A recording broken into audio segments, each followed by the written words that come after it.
My son died in prison. There were so many answers we wanted. What did the prison do? What didn't they do? Why did he die?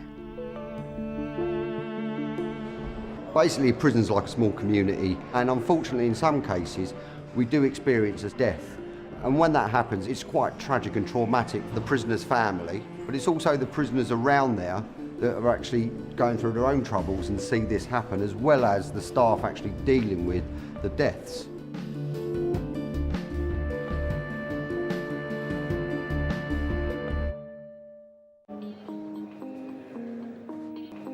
The Ombudsman's office has two principal functions. The first is to independently investigate all complaints made by those in prison custody, immigration detention, or under probation service supervision. And the second principal function is the sad but essential role of independently investigating deaths in custody, prison custody, immigration detention, and deaths in approved premises.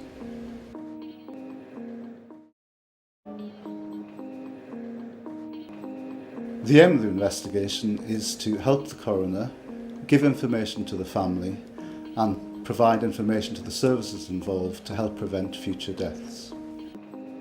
Recent death in custody.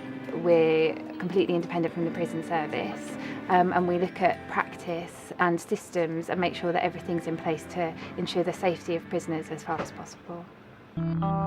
We investigate all deaths in prison custody, approved premises and immigration detention centres. Anybody who dies within that particular establishment, whether it be by natural causes, whether it's a self-inflicted death, we would actually investigate. One of the first things that particular investigator will then do is visit the establishment where the death has occurred.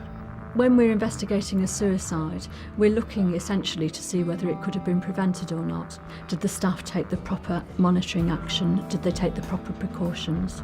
I need to get an understanding of that environment that they've lived in, the sort of contact they've had with particular individuals, staff and prisoners. Generally, I want to see how this person has been cared for.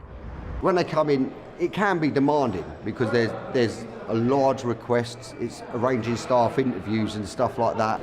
And it may feel at first that you're an inquisition, you're to blame, but it's about finding out if there's systemic failures, finding out if the processes are in place are correct. And that's really all they're doing. The office is just down here. My job mainly is to investigate deaths due to natural causes. We're looking to establish that the deceased received the appropriate level of care, equal to what they might expect to receive in the community, that nothing has been missed that might have helped prevent the death, and also if someone's in hospital with a terminal illness, whether they've been handcuffed, and if they were, was this really necessary given their physical condition. Everybody in the Ombudsman's office believes that prisoners and other people in custody have a right to be treated with dignity and with humanity, and that is what motivates us to carry out these investigations. The use of restraints in hospital was appropriate. What we're really looking to do is ensure that the establishment under investigation and the service under investigation have the facilities or the expertise available to provide appropriate care for someone in a similar situation in future. That he used. Each investigation has a family liaison officer who will lead the contact with the family throughout the investigation. Obviously, families are very upset that their next of kin has died in custody, and it's useful to have a family liaison officer as the main point of contact. We offer them the chance of a visit to discuss their issues, questions and concerns about the care that their loved one received whilst in prison. What will happen is that we deal with the emotions and the grief and the distress that they're suffering at that time. It's okay. You could talk to her in plain English. It didn't matter how you said it, what you wanted to say, whether you were crying, however you felt. She just listened. I want to know why I couldn't get a visit, I couldn't get to see him. We take everything they say to us very seriously, so whether it becomes a major part of the investigation or not, whatever issues they have are very important to them personally at the time, so we have to take as much credence from that as possible. Helping to answer the questions of the family is very important to us, and we share information with them and make sure that they have the opportunity to comment on our reports at every stage. Okay. Obviously, recommendations are made from the reports, and these are passed on to the family so that they can see that we are making and taking positive steps to prevent this happening to people in the future if there's been a lack of care or things that could have been done and that should have been done. We are prepared to share any information that we have with the relevant people who have an interest in the death, so that includes the coroner, the services themselves, and of course families. The more open and honest you are with the investigation, the more detailed and thorough, and most importantly the recommendations can be more accurate and therefore prevent further death in custodies.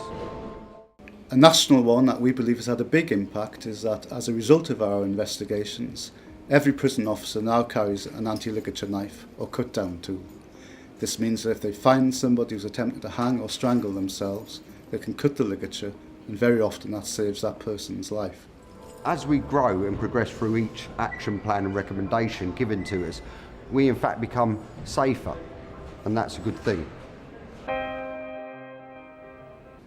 One thing which gives me a great deal of satisfaction in leading this team is the pride which people take in their work. We're all determined to look at all the circumstances of death in custody to ensure that all the lessons are learned to make things safer and better for prisoners and detainees in the future. It's a very challenging job, but it's also very rewarding being able to provide a family with answers, with a story of what happened to their loved one during their time in prison or in an approved premises. We do give families, I believe, a good insight into what happens behind those closed doors, so to speak, and certainly what has happened to their particular loved one or friend. I hope our investigations make a real difference to the care of prisoners, and I think that's what drives me, and I think drives most of the office, to improve the safety of prisoners around the country.